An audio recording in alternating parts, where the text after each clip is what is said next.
The Great Plains Synfuels Plant is in the middle of a major effort to increase reliability and safety. It's called the Brown Plant Turnaround, named that because the oxygen plant is still operating and therefore the plant isn't completely black or offline.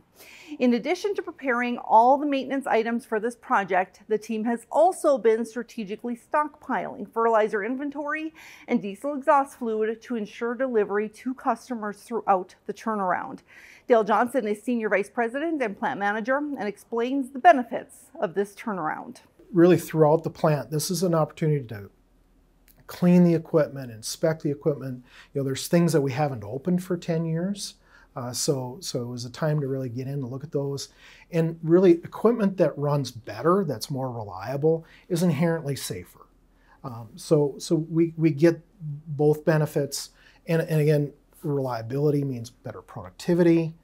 So it's really just this huge win-win type of thing. And I'm really looking forward to seeing the results we get when we come out of this. There are about 470 contractors on site, including more than 20 different companies, and the team is closing about 150 work order tasks a day. In total, crews will complete nearly 5,000 work order tasks by early October.